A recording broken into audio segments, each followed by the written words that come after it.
ॐ अज्ञानतिमिरान्धस्य ज्ञानाञ्जनशलाकया चक्षुरुन्मीलितं येन तस्मै श्रीगुरवे नमः। ॐ भद्रं कर्णेभिः शृणुयाम देवाः, भद्रं पश्येमाक्षभिर्यजत्राः, स्थिरैरङ्गैस्तुष्टुवांसस्तनूभिः व्यशेम देवहितं यदायुः। स्वस्ति नः इन्द्रो वृद्धश्रवाः, स्वस्ति नः पूषा विश्ववेदाः, स्वस्ति नस्तार्क्ष्यो अरिष्टनेमिः, स्वस्ति नो बृहस्पतिर्दधातु। ॐ शान्तिः शान्तिः शान्तिः। सातवीं कारिका का पाठ करते हैं। विभूतिं प्रसवं त्वन्ये मन्यन्ते सृष्टिचिन्तकाः, स्वप्नमायासरूपेति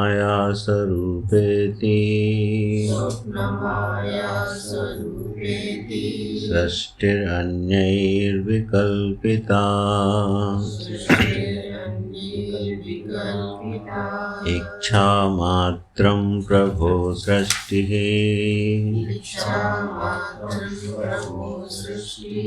इति सृष्टौ विनिश्चिताः।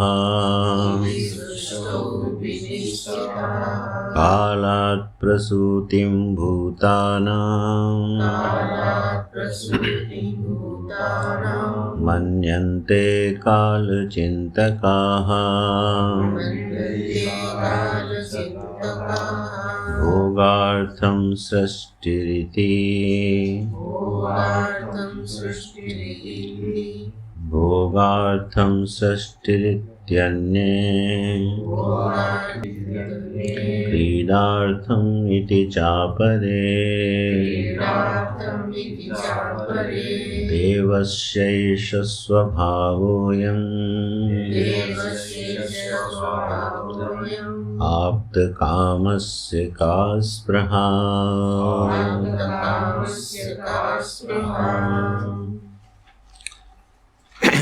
तो 6 मंत्रों पर ये 9 कारिकाएं उपलब्ध हुई।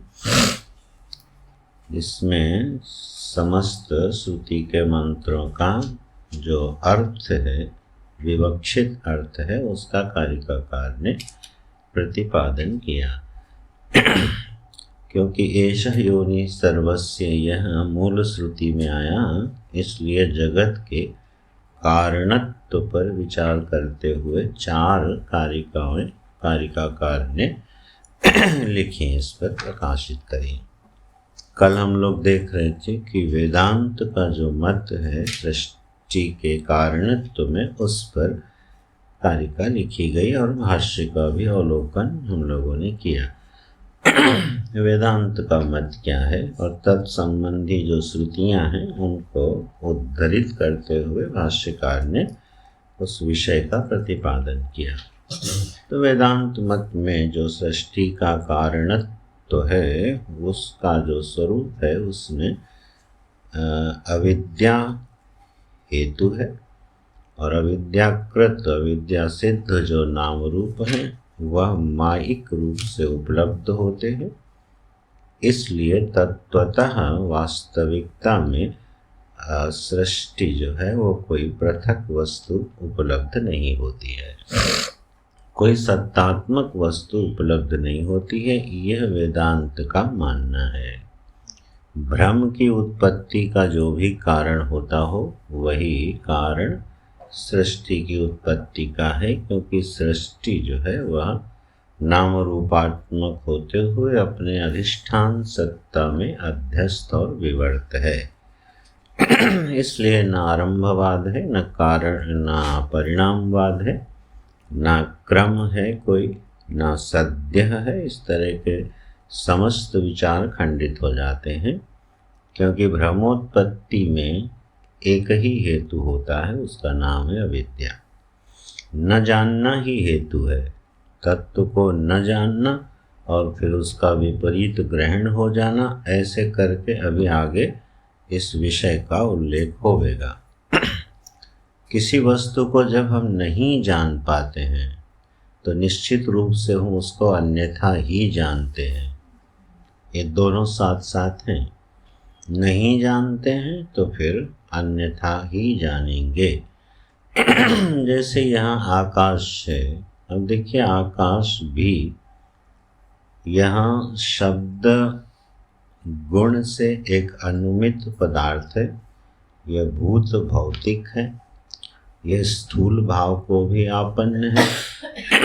जो सभी को अवकाश देता है वह आकाश है, और इसके बारे में बहुत कुछ वर्णन चर्चा प्राप्त होती है ये आकाश के बारे में।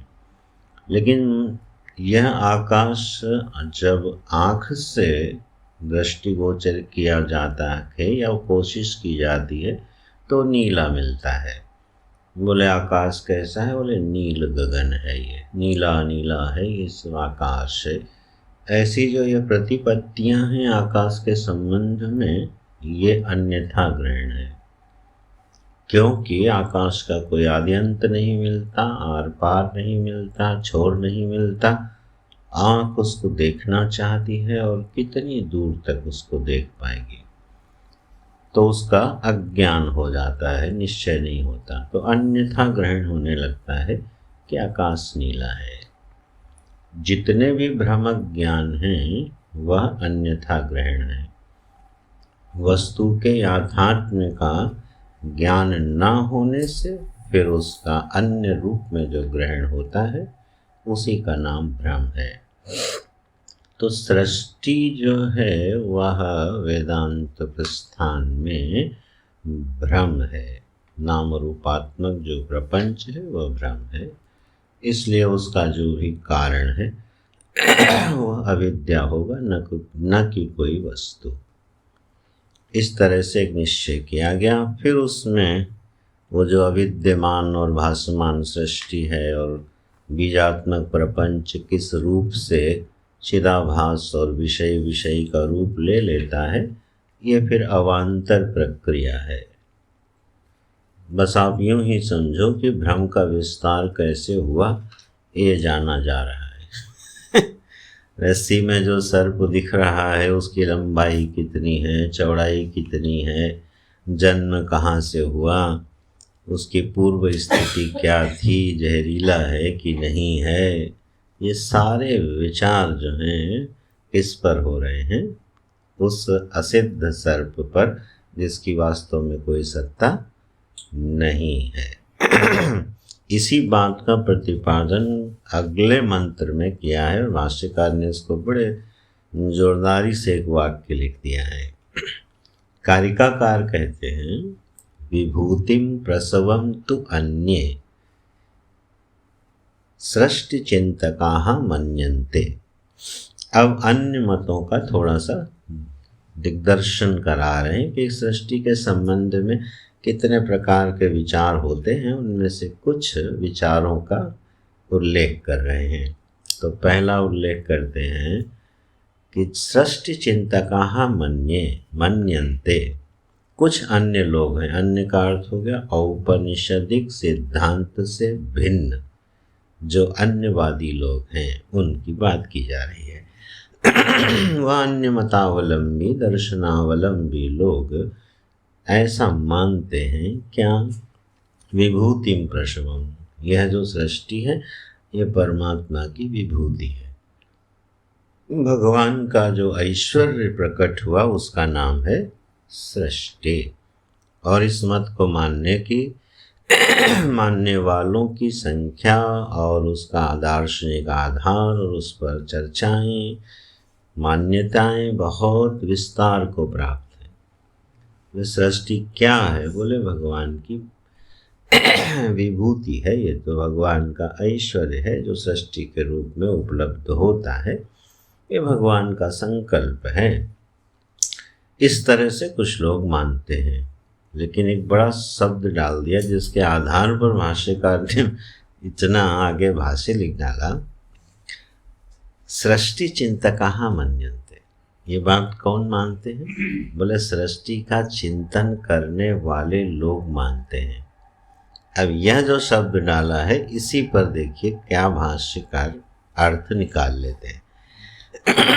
भाष्य लिखते हैं, विभूति ही, विभूति माने विस्तार है। विस्तार है किसका? ईश्वरस्य सृष्टि। ईश्वर की जो सृष्टि है उसकी जो विभूति है, उसका जो विस्तार है, उसी का नाम सृष्टि है। ये सृष्टि चिंतकाः मन्यन्ते। ऐसा सृष्टि का चिंतन करने वाले लोग मानते हैं। अब आगे लिख देते हैं, न तो परमार्थ चिंतकानां सृष्टौ आदर इत्यर्थः। बोले जो परमार्थ का चिंतन करते हैं, यथार्थ का चिंतन करते हैं, वो सृष्टि के चिंतन का आदर नहीं करते हैं। न शब्द डाल दिया। ये सब ऐसे सैद्धांतिक वाक्य हैं, अगर इनको ठीक से न समझा जाए तो वो फिर बुद्धि में उलट पलट कर देते हैं। न तो परमार्थ चिंतकानां सृष्टौ, जो पारमार्थिक वस्तु को देखते हैं वो फिर सृष्टि के विस्तार को देखते नहीं हैं। तो क्या कहना चाहते हैं कि जो दृष्टि है, जो बुद्धि है, वो जो दृष्टि है वो किधर है? मुमुक्षु की। मुमुक्षु की दृष्टि अगर इदम में है तो वो सृष्टि चिंतकाः हो गया, और अहम पर है तो वो परमार्थ चिंतकाः हो गया। तो बुद्धि के दो विषय मानो चिंतन के लिए उपलब्ध हैं कि हम इदम, जो यह चित्र विचित्र अवस्थाओं को प्राप्त हो रही है, उपलब्ध हो रही है, यह सृष्टि कहाँ से आई, कैसे आई, रूप क्या है, स्वभाव क्या है, बस इस पर जब हम बहुत ध्यान देने लगते हैं तो इसके मूल पर पहुंच नहीं पाते हैं। तो पारमार्थिक लोग ऐसा चिंतन प्राय नहीं किया करते हैं। प्राय इसलिए लगा रहा हूँ क्योंकि सृष्टि प्रक्रिया का जो एक उद्देश्य है उसको पूरा करके वहाँ से बुद्धि उपराम हो जाती है। इसलिए जैसे कोई व्यक्ति मान लो बाजार जाए और बाजार में वह एक मूर्ति खरीद के लाता है, तो बहुत सारी मूर्तियाँ देखता है, चित्र विचित्र प्रकार की मूर्तियाँ देखता है, आकृष्ट हो जाता है, लुब्ध हो जाता है, और फिर उसमें से एक सुंदर सी मूर्ति खरीद के ले आता है और खूब अधिक कीमत भी दे आता है। बाद में जब घर आया और किसी ने ये पूछा कि ये मूर्ति का कीमत क्या है और ये किस धातु की बनी है, बोले वो तो हमने देखा ही नहीं।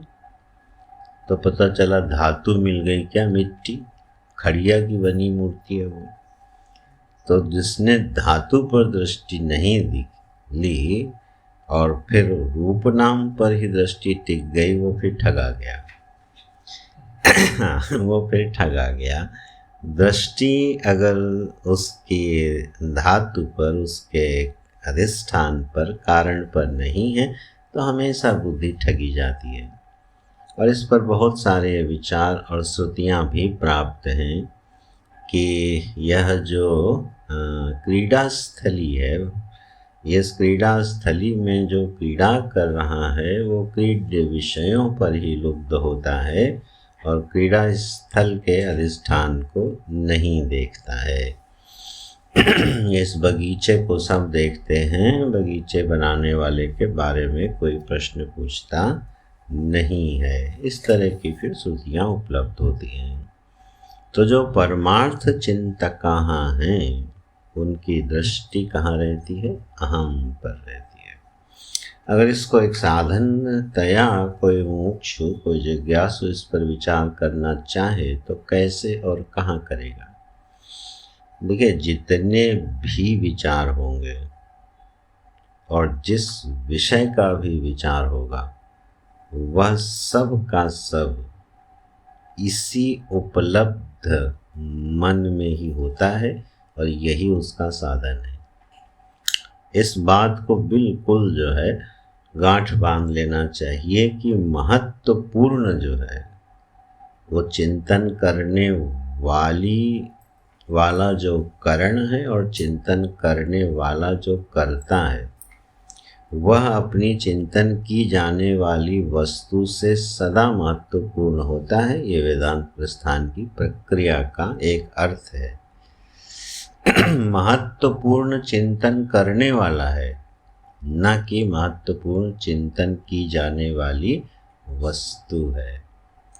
अब वह वस्तु व्यावहारिक दृष्टि से, कामना इच्छाओं की दृष्टि से, व्यवस्था की दृष्टि से बहुत बड़ी भूमिका सिद्ध करती हुई दिख सकती है प्रपंच में। अरे ये तो बहुत बड़ा ज्ञान है, ठीक है। तो वो जो बहुत बड़ा ज्ञान है, ये तो बड़ा महत्वपूर्ण ज्ञान है, उसमें जो बड़ापन है, जो महत्व बुद्धि है, अगर वो विषय की दृष्टि से है तो परमार्थ चिंतक वह मुमुक्षु नहीं है।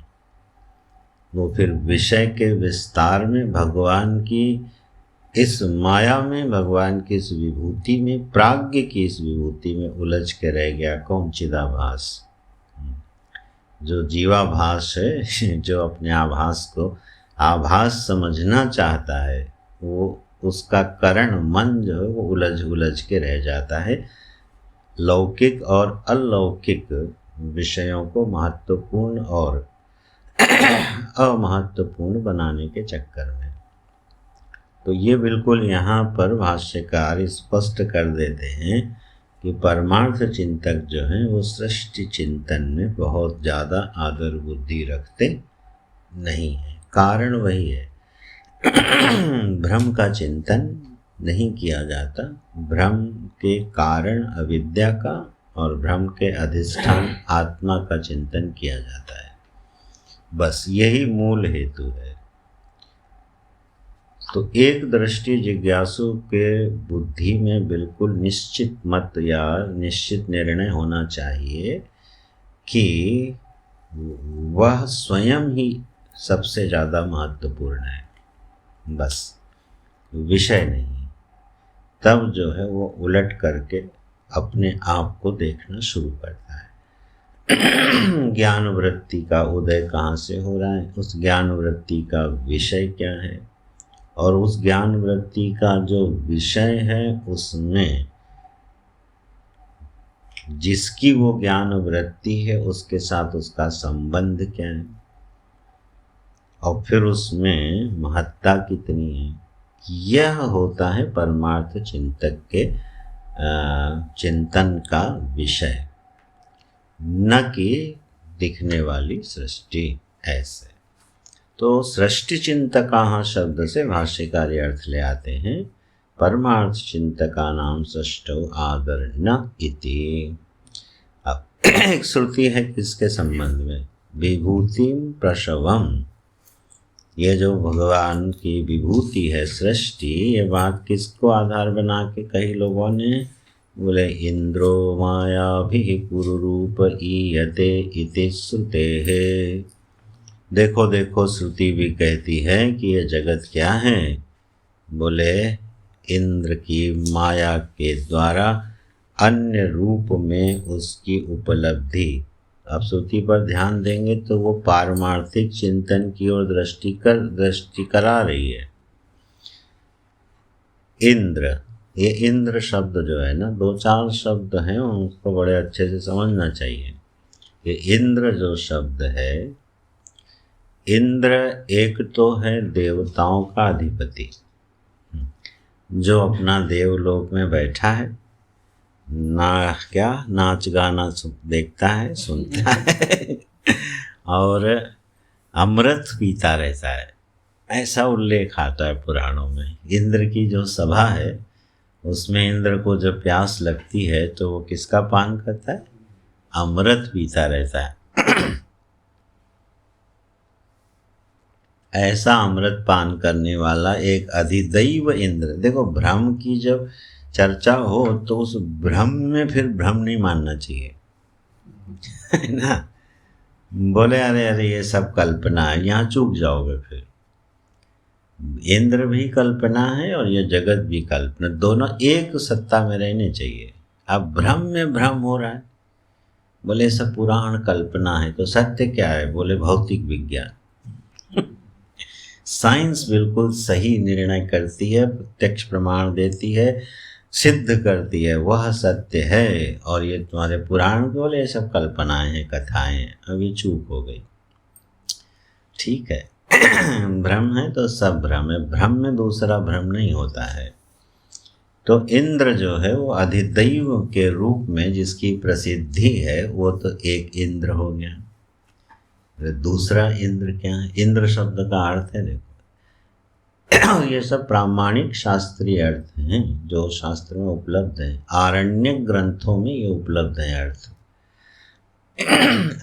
इंद्र का एक अर्थ होता है इदि, इदि धातु है। इदि धातु ऐश्वर्य के अर्थ में होती है, इदि ऐश्वर्य। तो जिसका ऐश्वर्य है उसको क्या बोलते हैं? इंद्र। इदि ऐश्वर्य से इंद्र बनता है। जो ऐश्वर्यवान है अर्थात परमात्मा, क्योंकि षड ऐश्वर्यवान संपन्न कौन है? भगवान। तो जिसका यह ऐश्वर्य है वह सृष्टि है। परमात्मा का ऐश्वर्य है यह सृष्टि। इसी को आधार बना के लिखा विभूतिम प्रसवम। ये सृष्टि क्या है? भगवान की विभूति है। तो जो ऐश्वर्यवान परमात्मा है वह अपने ऐश्वर्य को जब उपलब्ध करता है तो उसी का नाम पड़ जाता है सृष्टि। हाँ, बड़ा प्रबल मत है ये, और इसके मानने वालों की संख्या भी बहुत है, लेकिन विचार से सब असिद्ध हो जाते हैं, कहीं ठहरते नहीं है। सब में दोष है, कोई न कोई वैचारिक दोष है। तो यह परमात्मा का जो ऐश्वर्य है तो वो इंद्र। अब माया भी, यही ऐश्वर्यवान परमात्मा अपनी माया से अपने को अन्य रूप में उपलब्ध करा देता है। यह है पुर रूप ईयते। क्या है उसकी माया? बोले अभिन्न निमित्त उपादान, तो वही है। ऐश्वर्य क्या है उसका? बोले वही माया, निर्वचनीय अचिंत्य माया शक्ति उसका ऐश्वर्य है। क्या किया उसने? बोला उसने अपने से अन्य रूप में अपने को उपलब्ध करा दिया, उसी का नाम हो गया क्या? सृष्टि। तो इंद्रो माया भी पुरूप ईयते इति श्रुते है। यह एक अर्थ निकलता है सृष्टि का, इंद्र का। अच्छा, लगे हाँ तो चलो, प्रसंग है, इसका एक आध्यात्मिक अर्थ भी है इंद्र का, वो भी प्रामाणिक अर्थ है। आध्यात्मिक अर्थ है इदम को जो देखने वाला है उसका नाम है इंद्र। ठीक, यह भी व्युत्पत्ति प्राप्त है। इदम को देखने वाला, इदम को जानने वाला, उसका नाम है इंद्र। तो इदम को कौन जानता है? अहम। तो इंद्र शब्द का क्या अर्थ हो गया? अहम, आत्मा अर्थ हो गया, यह आध्यात्मिक अर्थ है। तो अहम जो है, अब इसकी माया क्या है? अगर आप जीवाभास के संदर्भ में देखें तो अहम की जो माया है वो इसका कार्यकरण संघात है। इसी के द्वारा अहम अपने आप को इदम के रूप में उपलब्ध करा देता है। बड़ा सुंदर अर्थ है ये और प्रामाणिक है, वैसा उत्प्रेक्षित नहीं है। अहम जो है वह क्या करता है? जैसे नेत्र इंद्रिय है तो नेत्र इंद्रिय के द्वारा रूप के रूप में अपने को उपलब्ध करा देता है। कान से श्रवण के रूप में उपलब्ध, शब्द के रूप में उपलब्ध करा देता है। जिह्वा से वाणी और रस के रूप में उपलब्ध करा देता है। मन से अपने को संकल्प रूप में उपलब्ध करा लेता है। बुद्धि से अपने को निश्चय रूप में उपलब्ध करा लेता है। ये कौन है? ये अहम। इसकी माया क्या है? बोले ये अपनी माया से अपने आप को क्या कर रहा है? कभी बुद्धि के रूप में, कभी मन के रूप में, कभी इंद्रिय के रूप में, कभी शरीर के रूप में और कभी जगत के रूप में पूर्व रूप ईयते, अन्य रूप से उपलब्ध करा देता है। यही अहम की माया है। परमार्थ चिंतकों को इसी अर्थ का अनुसंधान ज्यादा करना चाहिए। ये अहम जो है, अहम माने मैं, इसकी कितनी बड़ी महिमा है ये, कि यह अपने आप को किस तरह से अन्यथापत्ति को उपलब्ध करा देता है। और जब अहम ही अपने आप को इदम के रूप में उपलब्ध कराएगा, तो वो जो मूल सिद्धांत जिसकी हम लोग उस दिन चर्चा कर रहे थे कि जब उपादान कारण और निमित्त कारण वस्तु का एक ही होता है तो वस्तु विवर्त होती है। जैसे जब हम रस्सी में सर्प देखते हैं, या स्वप्न वाला दृष्टांत लिया गया था, वही उचित है। स्वप्न का उपादान कारण और निमित्त कारण एक ही है, इसलिए स्वप्न क्या है? मिथ्या है। जहाँ उपादान कारण अलग और निमित्त कारण अलग होता है, वहाँ जो वस्तु कार्य रूप में उपलब्ध होती है वह फिर सत्य होती है। और प्रायः जगत में यही संबंध दिखाई देता है, इसलिए वस्तुएं सब सत्य दिखाई देती हैं और वही व्याप्ति दिखाई देती है। कोई चीज़ बनी है, हाँ, किसने बनाई? इन्होंने बनाई। कैसे बनाई? इस साधन से बनाई। अब आप देख लीजिए, इस भूमंडल पर जितनी मनुष्य निर्मित वस्तुएं हैं, उन सब में एक ही व्याप्ति है कि वहाँ उपादान कारण अलग है और निमित्त कारण अलग है। इस व्याप्ति से बुद्धि इतनी ज़्यादा ग्रस्त हो गई कि जब वो परमार्थ का चिंतन करती है तो यही व्याप्ति लेके चलती है कि एक ईश्वर होगा, उसके सामने पंचभूत होंगे, प्रकृति होगी और फिर उससे वो सृष्टि का निर्माण करेगा। ये ऐसी प्रत्यक्ष देखते देखते बुद्धि ने ऐसी भ्रांति व्याप्ति पैदा कर ली है कि उससे ज़्यादा सोचने में उसको तकलीफ होने लगती है। जब भी कोई चीज़ बनी हुई दिखाई देती है, पहला प्रश्न होता है किसने बनाई? तो मानव निर्मित जितनी वस्तुएं हैं, तो अब इसी का कहाँ विस्तार करता है? मानो गुलाब की वाटिका में बड़ा सुंदर गुलाब का फूल खिला, अब पूछो किसने बनाया? कहेगा, ले आएगा किसने बनाया? ईश्वर ने। ये परमात्मा की विभूति है, ये परमात्मा का ऐश्वर्य। जहाँ पर निर्माता प्रत्यक्ष नहीं दिखता, वहाँ कौन आ जाता है? आस्तिकवादियों, भक्तों की दृष्टि में ईश्वर आ जाता है। जिस चीज का निर्माता नहीं दिखा, भक्तों ने कहा इसको ईश्वर ने बनाया है। ठीक, तो यह व्याप्ति असल में सही नहीं है कि सदा यही होगा कि उपादान कारण और निमित्त कारण अलग अलग हो, ऐसा नहीं होता है। स्वप्न में नहीं होता है, रज्जु सर्प में भी ध्यान से देखें तो नहीं होता है, जो भी भ्रम है उसमें ये नहीं होता है। अब पूरी सृष्टि को जब भ्रम कहा जा रहा है, इसका मतलब उसका उपादान कारण और निमित्त कारण एक होना चाहिए। वो कहाँ घटेगा? वो इदंद्र में घटेगा। जिस अहम ने अपने आप को इदम के रूप में उपलब्ध कराया, न केवल उपलब्ध कराया, अपने से अन्यत्व का बोध भी कराया। ये माया है उसकी। ठीक है। अब मन में उठा संकल्प विकल्प, मन में आया क्षोभ और शांति, अब क्या हो रहा है यहाँ पे?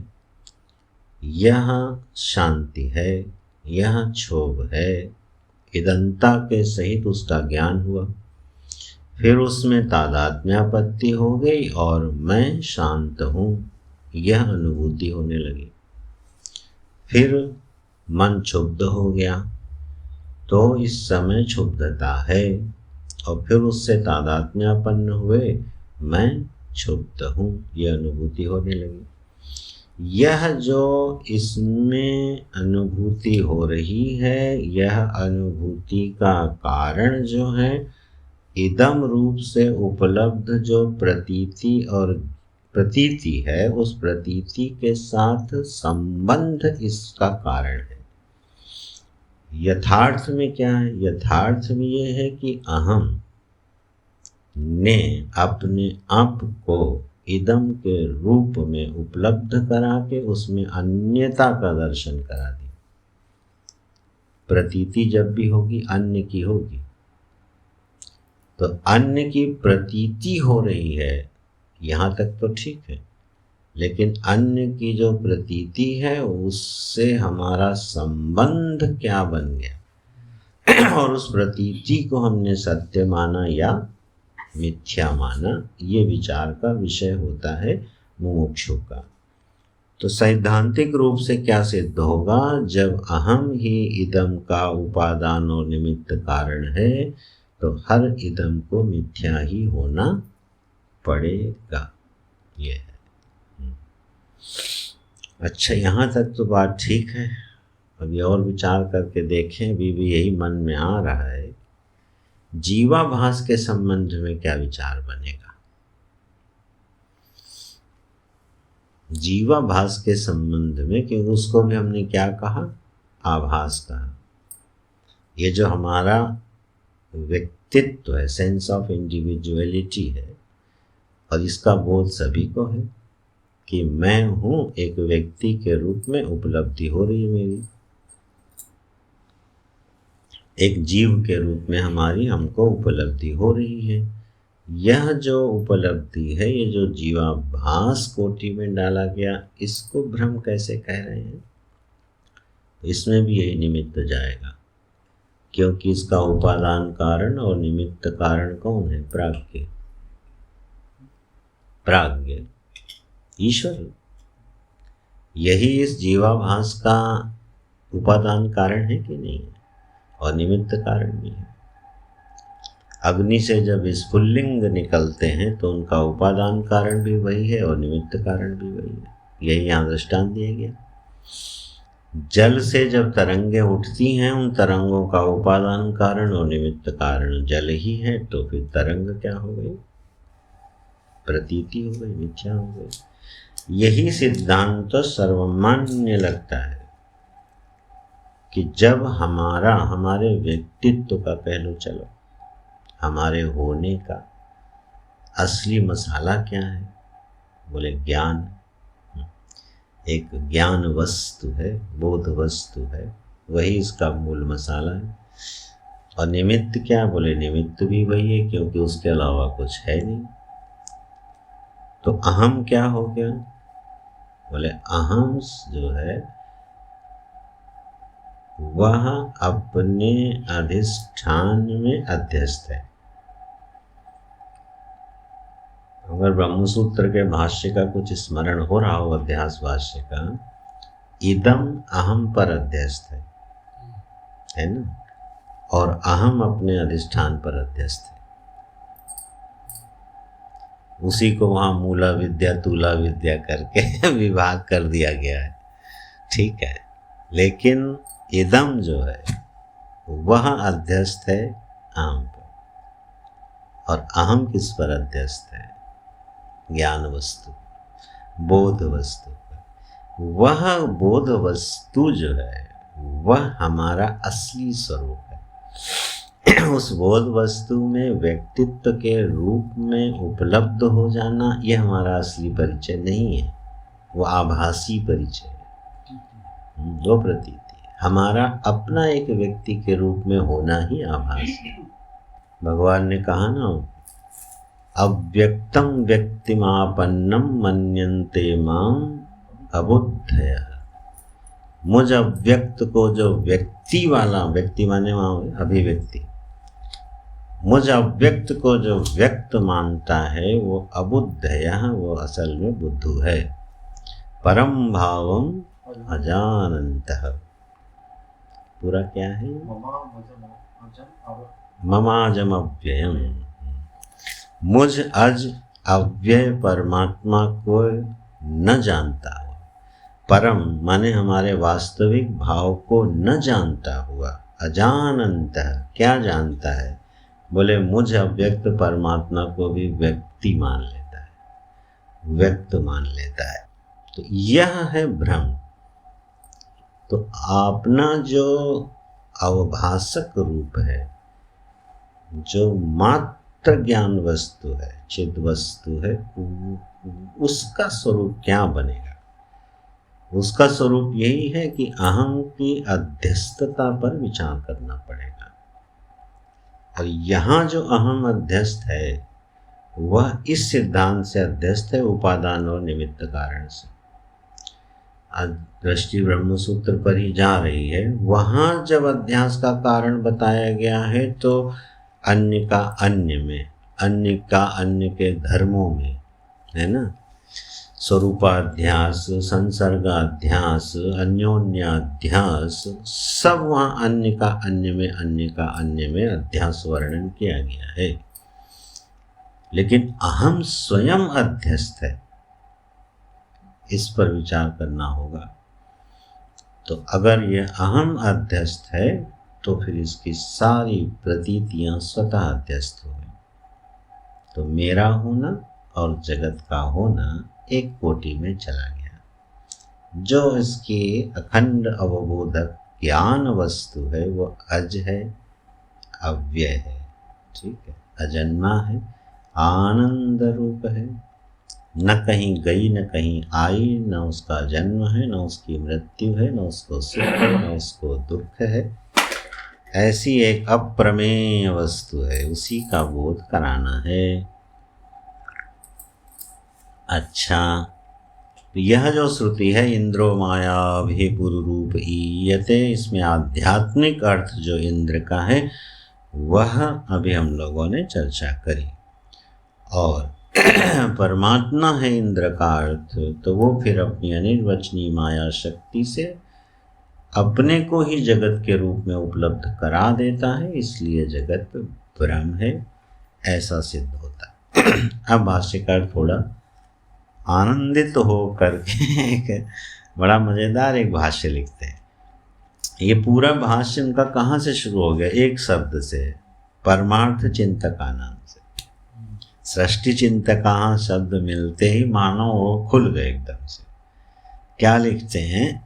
न ही मायाविनम सूत्रम आकाशे निक्षिप्य तेन सायुधम आरुह्य चक्षुः गोचरताम अतीत्य युद्धेन खंड सच्छिन्नं पतितं पुनरुत्थितं च पश्यताम तत्कृत मायादि सतत्व चिंतायाम आदरो न ऊपर से आएगा न भवति। बड़ा एक दृष्टांत लिया है मजेदार। बोले सूत्रम आकाशे निक्षिप्य, जो एक कच्चा धागा है मान लो, तो एक जादूगर है, मायावी है, उसने क्या किया, एक बड़ा पतला सा सूत्र, कच्चा धागा उसने आकाश में फेंक दिया, आकाश से निक्षिप्त फेंक दिया, फिर उस धागे पर स्वयं चढ़ गया उसी धागे पर चढ़ गया। और कैसे चढ़ा? बोले सायुधम, सब अस्त्र शस्त्र लेके चढ़ गया। और चक्षु गोचरताम अतीत्य, फिर चक्षु से वो अगोचर हो गया, पार चला गया, हम जादूगर दिख ही नहीं रहा कहाँ चला गया। तो मायाविनम अपश्यताम, मायाविनम क्या हो गया? चक्षु गोचरताम अतीत्य, गायब हो गया वह जादूगर और ऊपर चढ़ गया। अब वहाँ होने लगा युद्ध। तो युद्ध में उसका शरीर खंड सच्छिन्नम पतितम, उसका शरीर खंड खंड होके नीचे गिरने लगा। पूरा शरीर टुकड़े टुकड़े होके नीचे गिर गया। पुनरुत्थितम, और फिर क्या हुआ, जब नीचे खंड खंड टुकड़े गिरने लगा, बाद में जब माया हटी तो पुनः उत्थितम, फिर वो जादूगर क्या हो गया, खड़ा हो गया माया बिना। ऐसा कोई जादू अभी तक हमने देखा नहीं है।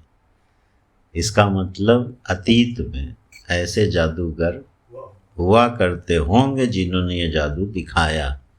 हम लोगों ने भी बहुत से जादू देखे हैं बचपनों में, तरह तरह के, लेकिन ऐसा जादू अभी तक किसी ने हमको तो दिखाया नहीं। किसी शो में ये जादू नहीं दिखाया गया। तो अस्तु बात ये है कि ऐसा विचित्र जादू भी है, सूत्र पर चढ़ा और वहाँ जाके फिर खंड खंड हुआ, नीचे गिरा और फिर खड़ा हो गया। पश्यताम, पश्यताम का मतलब ऐसा जो देख रहे हैं, देखने वालों का, दर्शका नाम जो देख रहे हैं, तत्कृत मायादि सतत्वम चिंतायाम आदरो न भवति। ऐसा देखने वालों में उन्होंने क्या देखा, उसकी माया को देखा और उस माया पर उन्होंने विचार करना उचित नहीं समझा। किन्होंने, मुमुक्षुओं ने। आदरो ना भवति। तत्कृत मायादि सतत्वम, मायादि सतत्वम का मतलब हो गया वह जो दृश्य जादूगर दिखा रहा था उसको सच्चा मानते हुए उस पर चिंतन करने के लिए किसी भी मुमुक्षु का आदर होता नहीं है। जो भी इस बात को जानेगा कि ये जादूगर की जादूगरी है तो वो फिर ये पूछेगा नहीं वो धागा किस कंपनी का था, वो कैसे चढ़ा, ठीक है ना। इन कारण पे मीमांसा कोई नहीं करेगा। कौन, जो ये जानेगा कि ये जादूगर की जादूगरी है। ऐसा जानने वाला कभी फिर उसके सतत्व पर चिंतन करना नहीं चाहेगा। यह दृष्टांत दिया। अब जरा दृष्टांत में देखिए घटाते कैसे, बहुत ही मजेदार। तथा एव अयम मायाविनः, उसी प्रकार से यह मायावी, यह मायावी कह के अर्थ है अयम आत्मा, यह जो आत्मा है अहम, इसकी जरा माया देखो क्या है। इसने कहा सूत्र प्रसारण समः, जैसे उसने कच्चा धागा फेंका था ना हवा में, ऐसे इस आत्मा ने चिदाकाश में क्या किया, एक धागा फेंक दिया। धागे में क्या किए, 3 स्थान बन गए, सुषुप्त स्वप्न आदि विकासः तदारूढ़ मायावी समश्च, यह समश्च का अर्थ है उसके तुल्य। उस सुषुप्त स्थान में, स्वप्न स्थान में, जागृत स्थान में वह क्या हो गया, वह मायावी स्थित हो गया। तो ये जो 3 स्थान उसने प्रकट कर दिए उसी धागे में, पहले चिदाकाश में धागा फेंका, फिर उस धागे में उसको जागृत अवस्था प्रकट कर दी, फिर उसी में स्वप्न अवस्था प्रकट कर दी, फिर उसी में सुषुप्ति अवस्था प्रकट कर दी, फिर वह जो मायावी है तत्स्थः उसी में स्थित हो गया और एक एक में स्थित होकर एक जगह प्राज्ञ बन गया, एक जगह तेजस बन गया, एक जगह विश्व बन गया। तो प्राज्ञ तेजस आदि सूत्र तद आरूढ़ाभ्याम अन्यः परमार्थ मायावी, बोले वो जो सूत्र है उस पे जो चढ़ा हुआ जादूगर है उससे जो अन्य है वह मायावी तो पारमार्थिक है। ध्यान दीजिएगा, ये तुरी हो गया। अन्य तदारूढ़ाभ्याम अन्यः परमार्थ मायावी, यह जो मायावी है जो सूत्र पे चढ़ा हुआ नहीं है, सूत्र से अन्य है, वो नीचे ही खड़ा है, ठीक है, वो नहीं चढ़ा कहीं पर, लेकिन उसने अपनी ऐसी माया जादूगरी फैलाई कि उसने उस फेंके हुए कच्चे धागे में 3 अवस्थाएं प्रकट कर दी और खुद ही उसमें जाके स्थित भी हो गया और विश्व तेजस से प्राज्ञ बन गया और स्वयं भूमि पर ही खड़ा है। स एव भूमिष्ठः मायाच्छन्नः अदृश्यमान एव स्थितः। असल में तो जादूगर कहीं चढ़ा नहीं था ना, वो तो जमीन पर ही खड़ा था, लेकिन उसने दर्शकों की दृष्टि को क्या कर दिया था, बांध दिया था। स्वयं भूमि पर खड़ा हुआ भी माया से आच्छन्न होके अदृश्य हो गया, माने असली जादूगर गायब हो गया और वो वहीं का वहीं खड़ा होते हुए ही अदृश्य हो गया और 3 अवस्थाएं प्रकट करके उसमें दिखने लगा, यथा जिस प्रकार से, तथा तुरीयाख्यम परमार्थ तत्व। वह जो तुरीय नाम से कहा जाने वाला पारमार्थिक तत्व है वह मूल मायावी है। परमार्थ का परमार्थ सिद्ध मायावी है। उसने ये सब नौटंकी क्या करी, फैला दी, वो वहीं का वहीं है। अब देखो दृष्टांत में ये कैसे घट रहा है, दृष्टांत पूरा कि जो ज्ञान वस्तु है जो इन तीनों अवस्थाओं से अन्य है वो हमेशा कूटस्थ है, एक रस है, अपरिणामी है, अव्यय है। अब उसने एक माया फैलाई और माया फैला के बन गया विश्व। विश्व बना और जागृत अवस्था का अनुभव करने लगा, धागा फेंक दिया है। फिर स्वप्न बन गया और स्वप्न में प्रविष्ट होकर तेजस बन गया और स्वप्न पदार्थों का भोग करने लगा और फिर सबको समेट लिया, सुषुप्त स्थानी हो गया, सबको समेट लिया और समेट करके सारे प्रपंच का लय करके उस प्रपंच के अभाव का भी आनंद लेने लगा। ध्यान रखिएगा, ये भी वो अन्य मायावी है, मूल मायावी का काम नहीं है। तो इससे क्या सिद्ध कर रहे हैं, प्रलय और जागृत दोनों ही क्या है, उसकी माया है, क्योंकि मूल मायावी तो इससे भिन्न है। अच्छा बोले जो युद्ध हो रहा था उसका कोई सामने खंडस छिन्नम भिन्नम हो रहा था। बोले भैया वो जागृत अवस्था को स्वप्न अवस्था क्या करती है, छिन्न भिन्न कर देती। स्वप्न अवस्था प्राप्त हुई, उसने विश्व की ऐसी तैसी करी और सारे विषयों की, जागृत अवस्था के विषयों की ऐसी तैसी करी और स्वयं खड़ी हो गई, युद्ध हो रहा है। फिर स्वप्न अवस्था के सामने सुषुप्ति खड़ी हो गई, उसने कहा तुम दोनों इधर आओ। दोनों को पी गई। इस तरह से तीनों अवस्थाएं क्या कर रही हैं, एक दूसरे से खंडस छिन्नम भिन्नम, और मायावी कट कट के गिर रहा है। कभी प्राज्ञ के टुकड़े हो रहे हैं, कभी विश्व के टुकड़े हो रहे हैं, कभी तेजस के टुकड़े हो रहे हैं। अरे टुकड़े क्या हैं, जागृत में अनेक प्रकार के विषयों का आलिंगन करते करते विश्व के कितने टुकड़े हुए जा रहे हैं। ये खंडस छिन्नम भिन्नम नहीं उस मायावी का। कभी दुख के मारे गिर रहा है, कभी सुख के मारे गिर रहा है, चिंता के मारे गिर रहा है, कभी आह्लादित हो रहा है। ये सब क्या है, खंडस छिन्नम भिन्नम, ये उसके टुकड़े कट कट के गिर रहा है। ठीक है, और यही काम तेजस भी कर रहा है और सब एक युद्ध मचा हुआ है, किसमें, तीनों अवस्थाओं में और तीनों अवस्थाओं के अभिमानियों में वो युद्ध चल रहा है। और मजेदार बात यह है कि मूल मायावी नीचे खड़ा है, वो कुछ कर ही नहीं रहा, वो जैसे का तैसा खड़ा है, केवल अदृष्ट है। तुरी है ना, अप्रमेय है, अदृष्ट है, वो दिख नहीं रहा। और यही होता है, विश्व का अनुभव है, तेजस का अनुभव है, प्राज्ञ का अनुभव है, और जब तुरी की बात होती है तो शून्य बटा सन्नाटा। यार ये कहाँ है?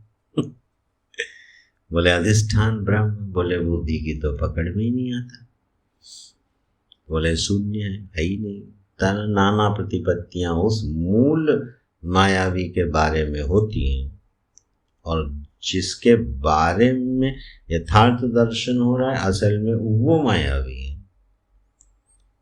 इस तरह से एक भाष्यकार ने रूपक बनाया बढ़िया सा। तो इन तीनों अवस्थाओं में उथल पुथल मचती रहती है सब नौटंकी। निर्णय क्या निकाला? अतः तच्चिंतायाम एव आदरः मुमुक्षूणाम आर्याणाम न निष्प्रयोजनायाम सृष्टौ आदर इति अतः। कितना बड़ा वाक्य बोल गए। बोले तत्व के चिंतन में जो लगा हुआ है उसका जो आदर है वह इस माया की उस मायावी की माया में बिल्कुल नहीं होता। मुमुक्षु is not interested at all. क्या हो रहा है विश्व में, क्या हो रहा है तेजस में, क्या हो रहा है प्राज्ञ में, इसमें उसका कोई इंटरेस्ट नहीं है। मुमुक्षु नाम, जो मुमुक्षु उसके साथ एक विशेषण और दे दिया आर्याणाम।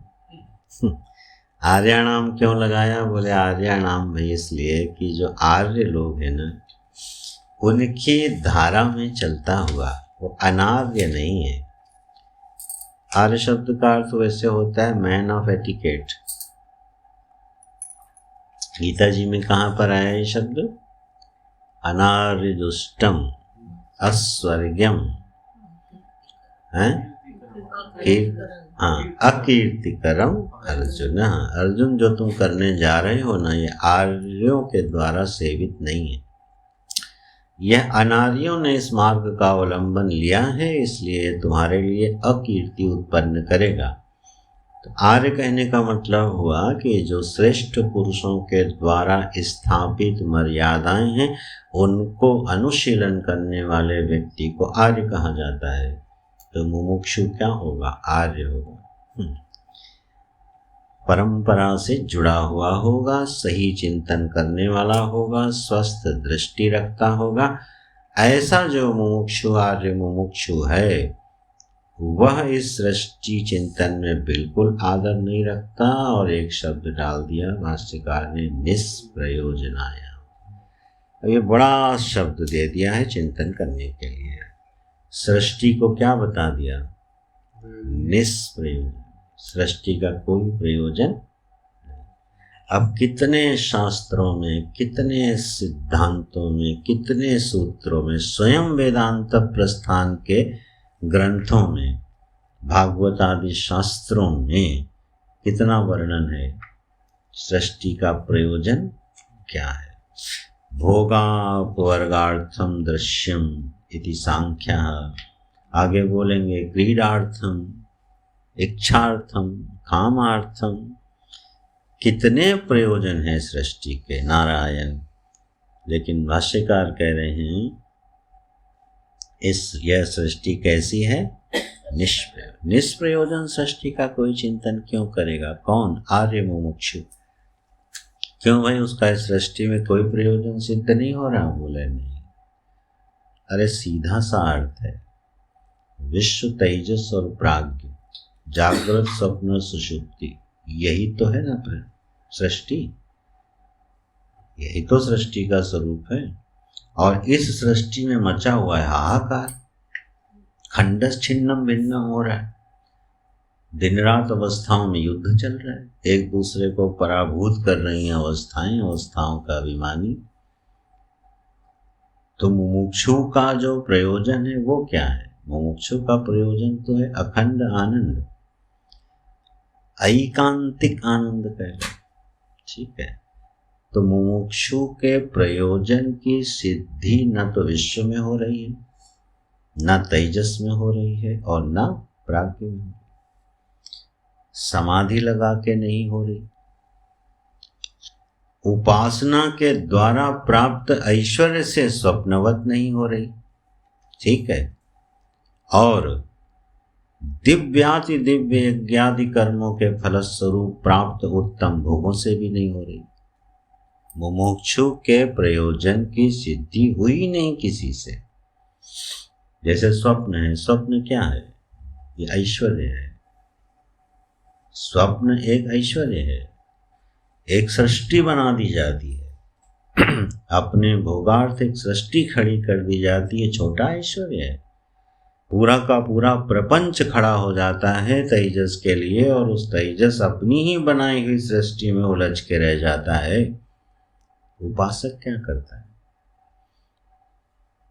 अपने संकल्पों को इतनी दिव्यता और पराकाष्ठा में पहुंचाता है कि दिव्याति दिव्य सृष्टि की रचना कर लेता है, लेकिन फिर भी उसके प्रयोजन की पूर्ति नहीं। देखो, विश्वामित्र जी ने त्रिशंकु के लिए स्वर्ग ही बना डाला। ये क्या था? ये स्वप्न है, ये ऐश्वर्य है उपासक का, कि उपासक ने अपने संकल्प के बल से एक स्वर्ग सदृश सृष्टि खड़ी कर दी, और वो भी अपने लिए नहीं, त्रिशंकु के लिए खड़ी कर दी। तो भी उससे कोई समाधान मिला? सच पूछो तो वहां सृष्टि जो तो अभिमान से खड़ी की थी उन्होंने, अपने अहंकार की पूर्ति के लिए खड़ी की थी। अच्छा, हमारे भेजे को तुमने स्वर्ग से धक्का दे दिया, मैं दिखाता हूं तुमको। तो आप देखो कि मुमुक्षु की तृप्ति इस विश्व तेजस प्राज्ञ रूपा सृष्टि में कहीं होती दिखाई नहीं दे रही है, इसलिए भाष्यकार ने क्या बोल दिया? निष्प्रयोजन। अब वो हम मुमुक्षु परमार्थ चिंतक जो होगा, वो काहे को सूत्र पर माया से चढ़े हुए प्रातिभाषिक अवस्थाओं में अपनी बुद्धि को उलझाता घूमेगा? कभी नहीं। ऐसे करके निष्प्रयोजनायाम सृष्टो आदर इति न नहीं करता। इति अतः, अब थोड़ा ध्यान दीजिएगा पंक्ति में, इत्यतः सृष्टि चिंतकानाम एव एते विकल्पाः। इसी तरह जो सृष्टि के चिंतक लोग हैं ना, वो ये विकल्प खड़े करते हैं। एक विकल्प है विभूतिम प्रसवम मन्यन्ते, वो पहला विकल्प है, और दो आगे के विकल्प देखिए क्या हैं? स्वप्न माया स्वरूपा इति, स्वप्न स्वरूपा इति और माया स्वरूपा इति। ये विकल्प कौन खड़े कर रहा है? सृष्टि चिंतका, जो सृष्टि का चिंतन करते हैं, सत्यमान के अनुसंधान करते रहते हैं। तो वो बोलते हैं, अरे ये सृष्टि क्या है? बोले स्वप्न रूप है। बोले सृष्टि क्या है? बोले माया रूप है। बोले तो आप वेदांत का मत बोल रहे हो। बोले नहीं, ये अन्य का विकल्प है। देखिए मूल कारिका में शब्द क्या है? अन्य ही विकल्पिता स्वप्न माया स्वरूपा इति। अब नीचे भी अन्य ही लगा दिया है कि अध्याहार करके भी ना समझना पड़े। तो भाई ये अन्य औपनिषदिक सिद्धांत से ये अन्य बिल्कुल उनके जैसी बात करने वाले कौन है? जो इस सृष्टि को क्या बोलते हैं? स्वप्न रूप है, अरे माया रूप है। बड़ा सिंपल अर्थ है। हालांकि हमारे आनंद गिरी जी ने यहाँ पर बड़ा मजेदार काम किया है। अपनी टीका की आखिरी जो पंक्ति है ना, उसमें कह देते हैं, भैया ये जो सिद्धांत है ना, इसका आपको अनुसंधान करना चाहिए।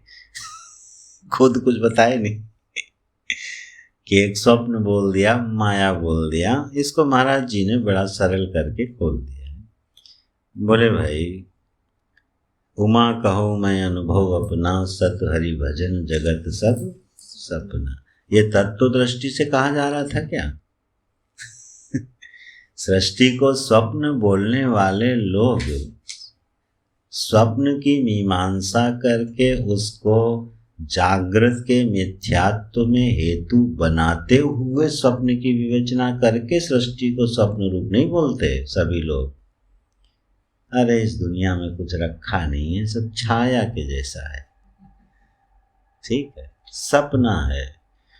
बोले यार सुख भी आता दुख भी आया, सब चला गया, सपना जैसा तो लगता है दुनिया में। इसका ये मतलब नहीं कि वो जाग सृष्टि के मिथ्यात्व का निश्चय कर रहे हैं, नहीं। वह उनका एक बौद्धिक प्रत्यय है, सृष्टि को सत्य मान रहे हैं। इसकी उन्होंने दार्शनिक पक्षों से भी महाराज जी ने व्याख्याएं करी। बोले जैसे स्वप्न है, इसको मीमांसक कर्म का फल मानते हैं कि नहीं? क्षीण कर्मों का फल क्या है? स्वप्न। तो ये क्या हो गया? सृष्टि एक के हिस्से को स्वप्न कह रहे हैं तो वो मिथ्या थोड़ी कह रहे हैं, वो तो कर्म का फल बता रहे हैं। कर्म का फल तो सत्य होता है। तो भोक्ता अपने कर्म के फलों का भोग कर रहा है स्वप्न में, ठीक है।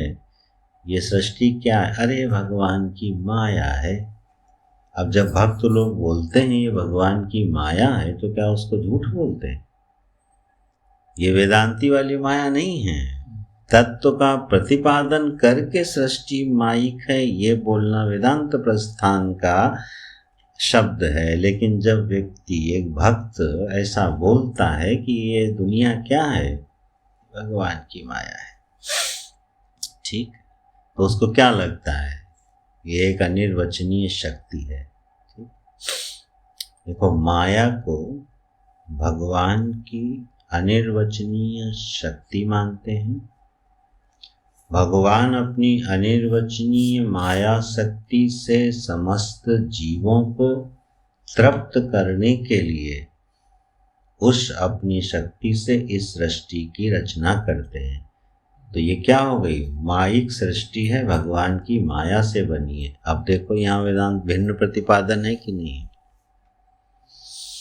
है कि नहीं है? भिन्न प्रतिपादन। ये भगवान की माया है, सभी भक्त लोग बोलते हैं।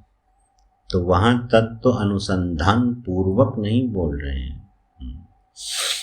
इसलिए स्वप्न स्वरूपा इति माया स्वरूपा इति ऐसा कुछ लोग बोलते हैं। अन्य ही विकल्पिता, अन्य लोग ऐसा विकल्पित करते हैं।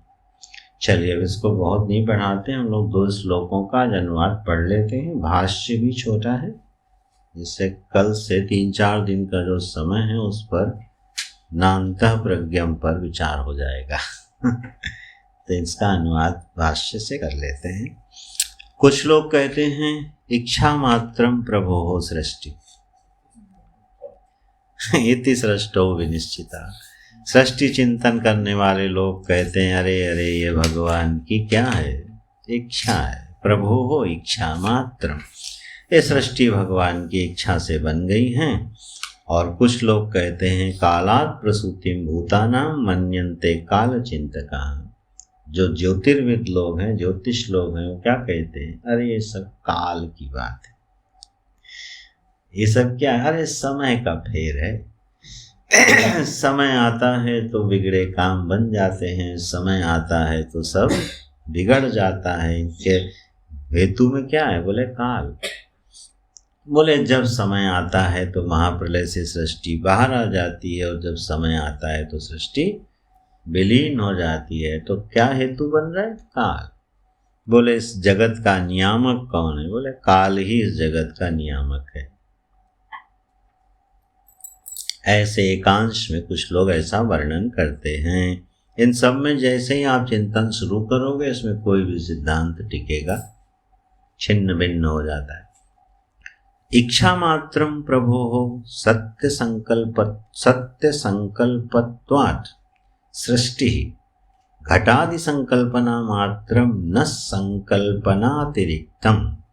छोटी सी पंक्ति लिखी लेकिन सिद्धांत के साथ लिख देते हैं। जो लोग ऐसा मानते हैं इच्छा मात्र प्रभु की सृष्टि है, वो कहते हैं मेरे प्रभु का संकल्प सत्य है। सत्य संकल्प का मतलब होता है संकल्प और परिणाम में भेद नहीं है, संकल्प ही परिणमित हो जाता है।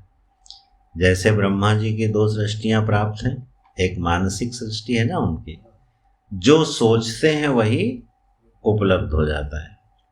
तो ये क्या हुआ? सत्य संकल्प। तो कुछ लोग ऐसे कहते हैं हमारे भगवान सत्य संकल्प हैं, और जैसे ही उनकी इच्छा हुई वैसे ही सृष्टि क्या हो जाती है? खड़ी हो जाती है। तो सत्य संकल्पत्वात् सृष्टि घटादि संकल्पना मात्रम न संकल्पना अतिरिक्तम। बोले जो घटादि पदार्थ है ना, ये उसकी संकल्पना के अतिरिक्त और कुछ नहीं है। क्यों घटादि का दृष्टांत ले रहे हैं? क्योंकि घट जो है वह कुम्हार की संकल्प मात्र से सिद्धि नहीं है, संकल्प को क्रिया की अपेक्षा है। तब घट नाम की वस्तु आई। तो घट जो है वो कुम्हार का संकल्प मात्र नहीं है, लेकिन परमात्मा की दृष्टि में जब ये सृष्टि बनी, जब उसने अपनी इच्छा से बनाई, तो वहां संकल्प ने क्या किया, सृष्टि का रूप धारण कर लिया। ये बड़े प्रबल प्रबल पक्ष हैं और बहुत से लोग इन्हीं सिद्धांतों के साये में, आश्रय में जीवन बिताते हैं। तो यह एक कुछ लोगों का कहना है। तो इच्छा मात्र प्रभु की सृष्टि है। फिर कालात लोग काल से कहते हैं, और कुछ और मजेदार आए, बोले भोगार्थम सृष्टि थी। बोले सृष्टि कैसी है? बोले भोगार्थम है। किस लिए बनी है? बोले भोग करने के लिए बनी, और काय के लिए बनी है? भोगार्थम सृष्टि है। ये तो हमें लग रहा है कि दुनिया का बहुत बड़ा वर्ग तो ही मानता है। चारवाक है, चारवाक है। चारवाक का कहना ही है सृष्टि किस लिए बनी है, भोगार्थम, इसीलिए यावत जीवे भोगो। चलो बाद में उन्होंने अपवर्ग भी लगा दिया। कर्म वाले तो कही रहे भोगार्थम ही है। हाँ? इतने दिव्य कर्म करो कि दिव्य सहस्रों वर्षों तक आप दिव्य भोगों को भोगो, तो भोगार्थम हो गई सृष्टि। तो कितने बड़े बड़े दार्शनिकों का मत बन जाता है, और चारवाक तो पूरी दुनिया में छाया है। सृष्टि किस लिए? बोले भोगार्थम। अब जब भोग शब्द आता है तो कोई ध्यान नहीं देता। दुख भी भोग है और सुख भी भोग है। किसी ने नहीं कहा सुखार्थम। ये हिम्मत किसी भी दार्शनिक की पड़ नहीं सकती कहने की ये सृष्टि क्या है, सुखार्थम। संभव नहीं है। भोगार्थम डाल दिया और हम भोग से समझते हैं सुख। अरे हर भोग सुख थोड़ी देता है। दुख भी भोग है और सुख भी भोग है। तो सृष्टि किस लिए बनी? सुख दुख उठाने के लिए। कुछ लोग बड़े दार्शनिक अंदाज में बोलते हैं, ये जीवन तो सुख दुख उठाने के लिए मिला है। और किसी काम के लिए नहीं मिला। नहीं, कुछ दिखता तो नहीं। पूरा जीवन क्या है, अरे भाई सुखी हो लो दुखी हो लो। बड़ा दार्शनिक अंदाज में निष्पत्ति हो गई। तो किस निष्पत्ति पर पहुंचे? भोगार्थम सृष्टि। अरे भोगार्थम थोड़ी है, मुमुक्षु से पूछो, ठीक है, वो बताएगा किसके लिए सृष्टि है। तो भोगार्थम मुमुक्षु कहेगा वेदांत पाठार्थम। स्वाध्यायार्थम, ध्यानार्थम, चिंतनार्थम बोलेगा। तो भोगार्थम सृष्टि थी। अन्य बोले क्रीडार्थम इति चापरे। बोले भगवान की क्रीड़ा है। ये लीलावादी लोग हैं। सृष्टि क्या है? अरे बोले ज्यादा दिमाग न लगाओ, लीला है भगवान की, आनंद लो। इस तरह से लीलार्थम बोलते हैं। भाष्यकार लिखते हैं भोगार्थम क्रीडार्थम इति च अन्य सृष्टि मन्यन्ते। बस भाष्य नहीं लिखते हैं। अनयोः पक्षयोः दूषणम, इन दोनों पक्षों का और अन्य सभी पक्षों का दूषण देते हुए सिद्धांत की पंक्ति लिखते हैं। कार्य का कार्य क्या? देवस्य ऐष स्वभावोऽयम् आप्त कामस्य का स्पृहा। अरे वो परमात्मा आप्त काम है, खेलने की इच्छा वो करेगा जो प्यासा बैठा हो, अधूरा बैठा हो। भोग की इच्छा वो करेगा जो अतृप्त बैठा हो। तो क्या जब तुम कहते हो कि ईश्वर ने क्रीड़ा और भोग के लिए सृष्टि बनाई, तो तुम कह क्या रहे हो? ईश्वर को ही क्या बनाए दे रहे हो? अतृप्त, भोक्ता, अभावग्रस्त। ये तो बहुत ही दोष हो गया। तो दोष भाष्यकार लिख रहे हैं अनयोः पक्षयोः दूषणम, दोनों पक्षों में दोष दिखाते हुए ये पंक्ति लिख रहे हैं देवस्यैष स्वभावोऽयम् इति। ये सृष्टि क्या है? बोले देव का स्वभाव है ये। अच्छा भैया ये क्या हो गया?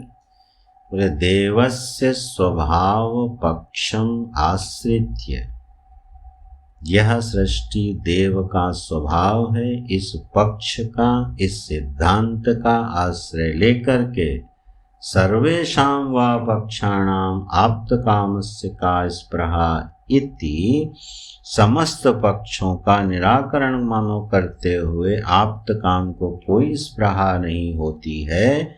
इस वाक्य से सर्व पक्षों का दूषण माने निराकरण कर दिया, यह बोलते हुए कि यह सृष्टि क्या है, देव का स्वभाव है। भैया देव का स्वभाव है, इसकी व्याख्या तो कर दो। तो भाष्यकार कहते हैं नहीं, रज्जु आदीनाम अविद्या स्वभाव व्यतिरेकेण सर्पादि आभासत्वे कारणम शक्यम वक्तुम। सिद्धांत पूरा वही है। स्वभाव माने यहाँ क्या हुआ, अविद्या, माया, अविद्या, इसको बोलेंगे स्वभाव। जो देव की माया है, जो देव का अविद्या है, उस अविद्या ने ही सृष्टि की उत्पत्ति करी है, यही सिद्धांत निश्चित होता है। क्यों बोले, रज्जु आदि जो है ना, उसमें सर्प रूप में जो आभास कारण उत्पन्न हुआ है, उसमें अविद्या रूपी स्वभाव के अलावा और कोई कारण सिद्ध नहीं होगा। रज्जु में जो सर्प की उत्पत्ति है, उसमें कारण क्या है, बोले अविद्या। और शब्द बड़ा मजेदार दे दिया विद्या के लिए, स्वभाव। इसकी फिर बहुत तरीके से मीमांसाएं होती हैं। ठीक है, स्वभाव, स्वभाव इसलिए भी कह दिया गया क्योंकि ये नैसर्गिकी है, निर्नैमित्तिक है। अज्ञान जो है ये निर्नैमित्तिक होता है और नैसर्गिक होता है। तो स्वभाव शब्द का एक लक्षण उसमें घट रहा है, इसलिए स्वभाव बोल दिया।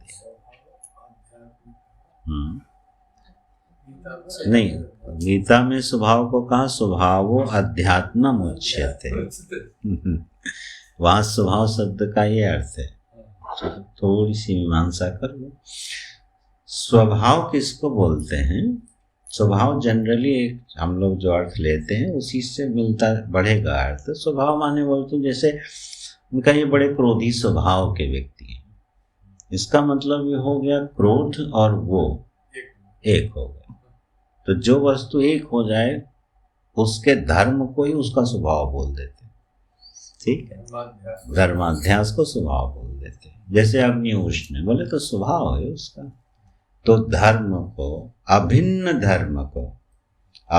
क्रिया को, अभिन्न गुण को, अभिन्न लक्षण को क्या बोलेंगे? स्वभाव।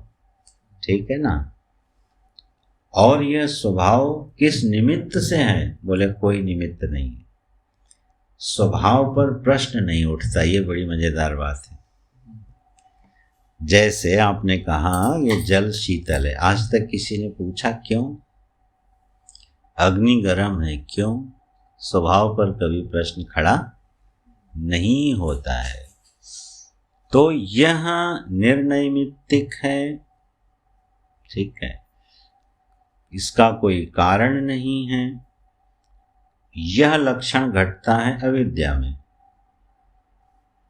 जैसे रज्जु में सर्पत्व की संभावना उसके स्वभाव से मानो विद्यमान है, प्रयास से नहीं। रज्जु में सर्पत्व की संभावना स्वभाव से विद्यमान। चलो अच्छा ऐसे करो, हम अज्ञानी हैं, स्वभाव से अज्ञानी हैं कि किसी कारण से अज्ञानी हैं? मैं अपने आप से पूछूं मैं अज्ञानी हूं, पूछो क्यों अज्ञानी हूं, तो कोई उत्तर आएगा नहीं।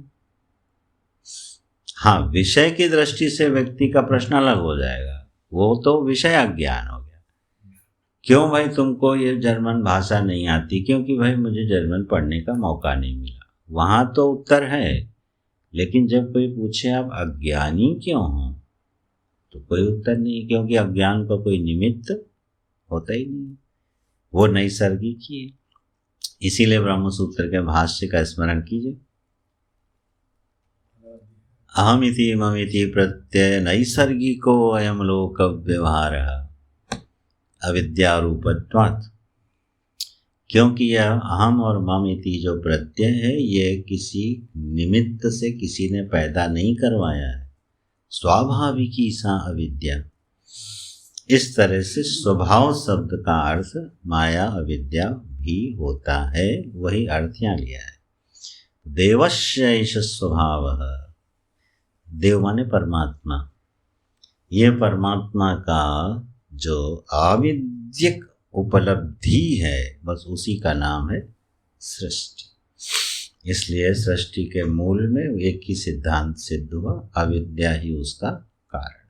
तो ये जो कारण मीमांसा करी इन 4 श्लोकों में, इससे अपनी प्रमा को चिंतन करते हुए निर्णय पर पहुंचाना है, श्रद्धा से नहीं। को बताऊं, ब्रह्म वस्तु श्रद्धा का विषय हो नहीं सकती, ये साक्षात अपरोक्ष बोध का विषय। बुद्धि कभी भी श्रद्धा से अपने को ब्रह्म नहीं मानेगी, जगत को अज नहीं मानेगी। ये सृष्टि आविद्यक है, ये कभी श्रद्धा से नहीं मानेगी। इस श्रुति ने कहा है कि सृष्टि आविद्यक है, वास्तव में नहीं है, ये झूठ है, ये तुम मान लो और हम श्रद्धा कर लें, ऐसा नहीं होगा। ईश्वर दयालु है, हम मान लेंगे। जितने परोक्ष विषय हैं उन सब में श्रद्धा हो जाएगी। हमारा जन्म होता है, पुनर्जन्म होता है, मान लेंगे। श्राद्ध तर्पण करो, पितरों को मिलता है, मान लेंगे। कर्म का फल जो है वो स्वर्ग नरक है, और जीव को स्वर्ग और नरक सदृश सुख दुख भोगने पड़ते हैं कर्मों के अनुसार, हम मान लेंगे। ये सारी बातें श्रद्धा से मान्य है, और श्रद्धा से ही मान्य है, क्योंकि उसमें और कोई प्रमाण जल्दी मिलता नहीं है। अब पितृ लोग श्राद्ध का अन्न ग्रहण करते हैं, इसमें क्या प्रमाण है? किस प्रमाण से आप सिद्ध कर पाओगे? हालांकि महाभारत में एक कथा है, कर्ण पिंडदान कर रहा था, नाम तो शायद सही नहीं बता पाऊंगा, भीष्म पितामह पिंडदान कर रहे थे, तो पितरों का हाथ पिंड लेने के लिए आता था। तब उन्होंने कहा कि भगवान आप साक्षात पिंड लेने ना आया करिए। क्यों? क्योंकि आने वाले दिनों में या अन्य लोग जब पिंडदान करेंगे उसमें अशुद्धियां होंगी, और आप आएंगे नहीं तो लोगों को अश्रद्धा हो जाएगी कि हमारा पिंड नहीं लिया जा रहा है। तब वो पिंड हाथ ग्रहण करने जो आता था वो नहीं आना बंद हो गया। तो मेरा कहने का मतलब ये है कि हमारी श्रद्धा के विषय क्या है और बोध के विषय क्या है।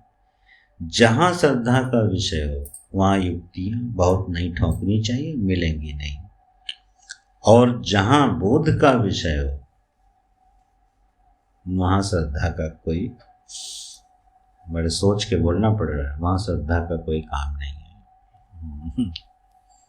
साक्षात अपरोक्ष में श्रद्धा का काम, साधन में श्रद्धा का काम है, साध्य में नहीं। चलो ऐसा कहें।